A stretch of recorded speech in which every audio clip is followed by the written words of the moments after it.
Good morning, my Real News Midday TV family. Thank you so much for tuning in this morning, and I'm wishing for everyone a wonderful and a productive day.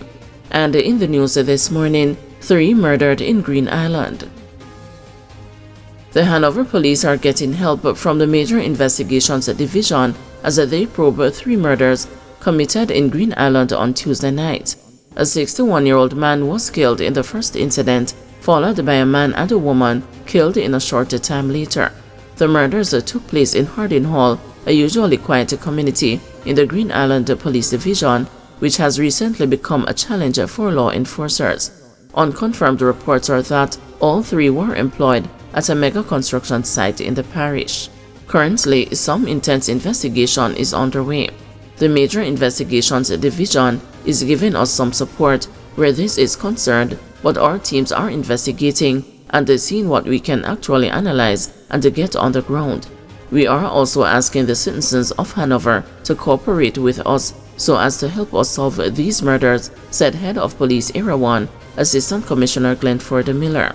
In the first incident, laborer Melvin Runtings Davis was shot and killed at his house in Hardin Hall about 10:30 p.m. According to the police, Davis was at home when he was attacked by armed men who opened a gunfire, hitting him in the upper body.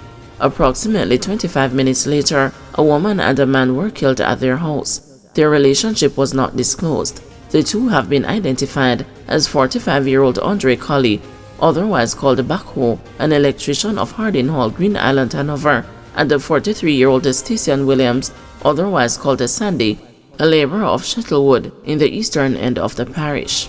Police report that around 10:55 p.m., the 2 were at home when men armed with handguns opened a fire at them. From the police's perspective, we cannot say now that both incidents are related, but they actually happened in close proximity to time to each other, and they actually happened in the same district, said ACP Miller. A disheartened member of Parliament for Hanover Western, Tamika Davis, said that the incidents have come at a time when the parish has seen a reduction in murders. We hope it is what it is, and it is not the start of something in this usually peaceful and quiet community, said the MP, who is encouraging residents to remain calm. I want to encourage citizens who would have seen or heard anything or know anything to help the police, because that is the best way that we can help. Whatever information you have, share it. Do not determine on your own that it may not be helpful. Tell it to the police, your pastor, or an attorney. You can come to my office and let us see if it goes anywhere, encouraged Davis, who is an attorney at law. Man beaten to death after allegedly shooting bar patron. A man who is believed to have been wanted for several crimes was reportedly beaten to death by patrons at a bar after he allegedly shot another during an attempted robbery. The incident occurred sometime after 9 p.m. on Tuesday in Cocoa Ridge, Bellas Gate, St. Catherine. It is reported that the man approached the bar and pointed a gun at the patrons, eventually shooting at one of them, which resulted in the other patrons attacking him using items from the ground in the vicinity of the bar. During the incident, the citizens reportedly managed to disarm the attacker. He was severely beaten and his head crushed, the police said. The alleged attacker was taken to the hospital where he was pronounced dead. The other man who received the gunshot wounds was transported to the hospital by citizens where he was also pronounced dead. The firearm was retrieved by the police. The Spanish Town Criminal Investigations Branch is now investigating. Despite the pending official identification of the would-be robber, commanding officer for the St. Catherine North Division, Superintendent of Police Hopton Nicholson, said it is believed that he was a violence producer who has been on the police radar for some time and has been the subject of numerous operations. We believe that he is a violence producer from the community of Gold Mine in Clarendon. He has been featured in at least 3 murders and 2 shootings in the past year, most recently being September 7, when he engaged the St. Catherine police in a shootout, after which he went to Rock River, Clarendon, and it is believed that he committed a murder there some hours after, S.P. Nicholson said. St. Mary taxi operator charged with rape. A St. Mary taxi operator was charged on Tuesday for the alleged rape of a woman who asked him for a pickup after leaving work. He is 41-year-old Caswell Marsh, otherwise called the Dove Dove of Grants Town. Preparations for his court date are underway.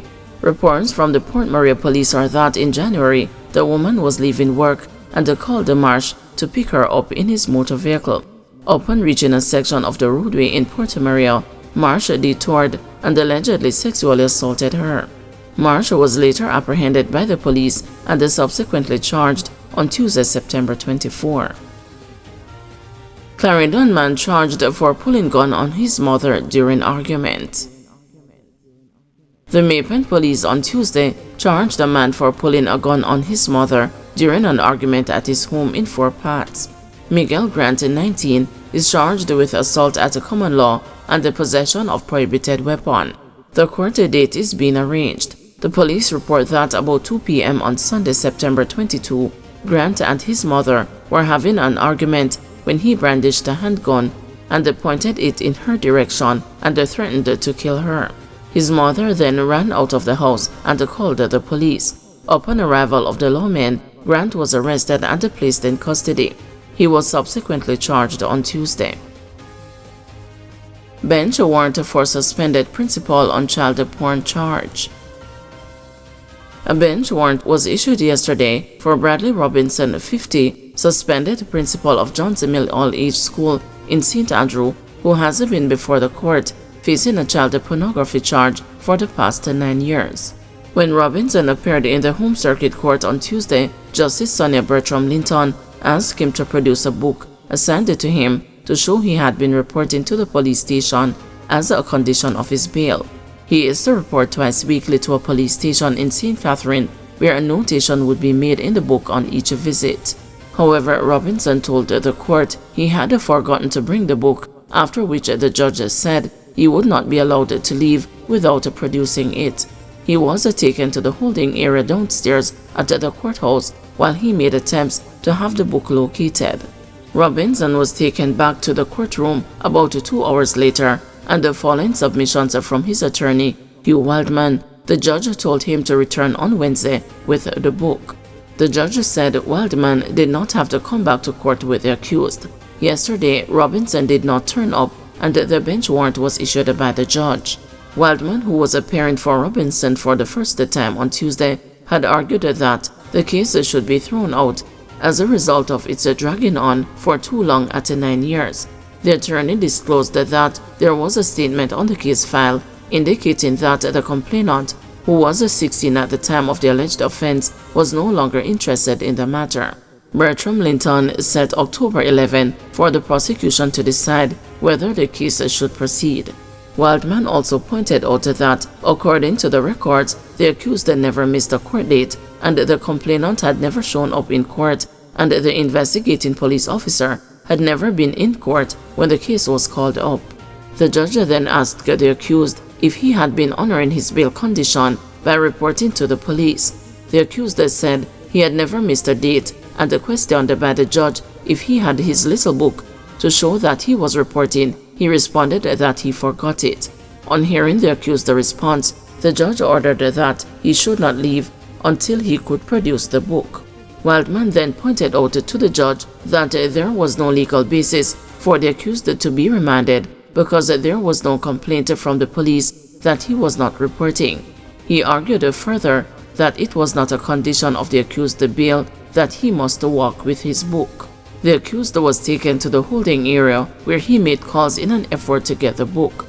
Several policemen, lawyers, and civilians expressed a concern when they heard of Robinson's plight.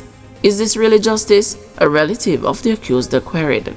Wildman went back to court in the afternoon and explained the situation, assuring the judge that Robinson said the book would be available the next day. The attorney had said on Tuesday that he would file a claim for false imprisonment on behalf of his client because he should not have been remanded because he did not have the book. Robinson is on suspension from his job because of the September 2015 charge against him. It is alleged that he knowingly caused the child to be involved in the production of child pornography. He has denied the allegations. Clarendon taxi operator urges colleagues to obey road code after student killed in crash. President of the Ver Taxi Association, Frederick O'Brien, is calling for his colleagues to obey the road code. Mr. Bryan's call came hours after 12-year-old Marla Richards, a student of Ver Technical High, was struck by a bus while crossing the Kempsell Main Road Tuesday afternoon. She was pronounced dead at hospital. Mr. Bryan stressed that drivers must comply with the speed limit in school and hospital zones, as well as practice defensive driving to avoid these deadly incidents. You know, from Monday I've been saying to my drivers on the WhatsApp group that they should be very careful and drive defensively, try to drive well within the speed limit to avoid any occurrences of this nature. But I want to take this opportunity to express on behalf of the taxi fraternity heartfelt condolences to the bereaved family, the school family, and otherwise friends. Because incidents like these we can't do without. When I saw what actually took place, I have not gotten all the details regarding the incident, but I can say it was really a sad day in history yesterday. Principal of Ver Technical, Oni Lewin, said hours before the deadly incident, another student was struck by a taxi at the entrance of the school. A student was standing by the sidewalk and a taxi got out of hand and hit her, pushed her in the drain. However, the taxi driver took her to the hospital and she was treated and released without any serious injuries. Shortly after, I got a call that one of our students was hit and killed by a motor vehicle. You know, initially I thought it was the same accident. I got confirmation later that that was a totally different accident. You know, so when I visited Clarendon Town Hospital, it was so traumatic because the child was actually hit at her gate, which is actually in front of Kempsell High School. She was crossing the road to get into her home when she was hit by this minibus. What we find happening is that the taxis are overcrowded, the buses are overcrowded, the type of music which they are playing, you know, and then what we find happening is that the students are gravitating towards this kind of operation, and in many instances they wait in the evenings for specific motor vehicles. Similarly in Maypen, they actually wait on specific vehicles to transport them because of the environment, which it's more of a dancehall kind of let loose environment, and it is not good because when the students reach school, they come not settled but in a hyped up manner because they have been introduced to that, you know, on their way to school. Guys, thanks for watching. Please join us this afternoon at 2 p.m. for another news update.